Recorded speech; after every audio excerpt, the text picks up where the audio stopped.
पके पकाए नेता और अब केंद्र सरकार के नए नवेले मंत्री हैं नारायण राणे।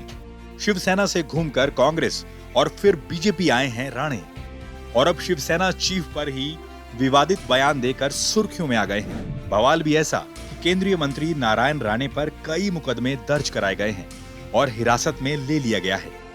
आपको बताते हैं कि आखिर वो कौन सा बयान था जिस पर पूरी शिवसेना में उबाल आ गया।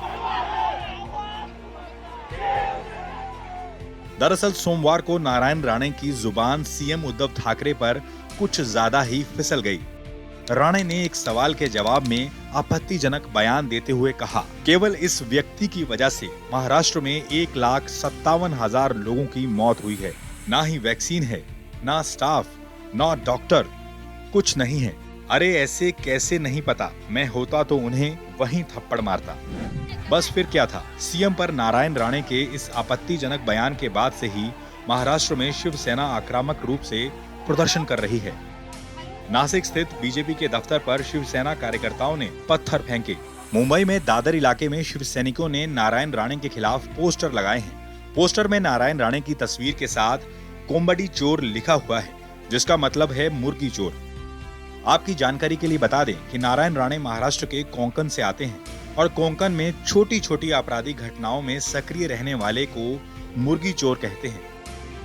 अब शिवसेना के साथ रिश्ते बिगाड़ चुके नारायण राणे एक वक्त में बाला साहेब ठाकरे के काफी खास माने जाते थे, लेकिन पार्टी से बगावत करके उन्होंने कांग्रेस का दामन थाम लिया था।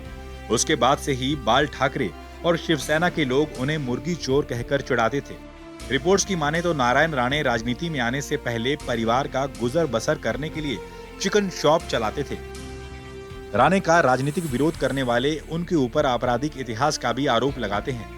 महाराष्ट्र के कद्दावर नेता माने जाने वाले नारायण राणे का जन्म 1952 को हुआ। 1968 में 16 साल की उम्र में नारायण राणे ने शिवसेना का दामन थाम लिया। सेना प्रमुख बाला साहब ठाकरे भी नारायण राणे से खासे प्रभावित रहे, जिससे पार्टी में राणे का कद बढ़ने लगा। 1985 से 1990 तक राणे शिवसेना के कॉर्पोरेटर रहे। 1990 में पहली बार नारायण राणे शिवसेना से विधायक चुने गए। उनको विधानसभा में नेता प्रतिपक्ष भी बना दिया गया। 1 फरवरी 1999 को शिवसेना बीजेपी की गठबंधन वाली सरकार में राणे महाराष्ट्र के मुख्यमंत्री बने। शिवसेना में उद्धव ठाकरे के आगमन के साथ ही राणे का पार्टी से मोह भंग होना शुरू हो गया। जब उद्धव ठाकरे को शिवसेना का कार्यकारी अध्यक्ष बनाया गया तो राणे के सुर बगावती हो गए। राणे ने उद्धव की योग्यता और नेतृत्व क्षमता पर सवाल उठाए। इस पर शिवसेना ने उन्हें पार्टी से बाहर कर दिया। शिवसेना के बाद नारायण राणे 3 जुलाई 2005 में कांग्रेस में शामिल हो गए।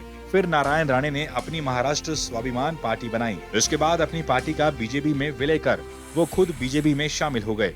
अब राज्य सरकार और केंद्र सरकार के बीच पहले ही चली आ रही तल्खियों के बीच राणे के बयान ने नया मुद्दा दे दिया है।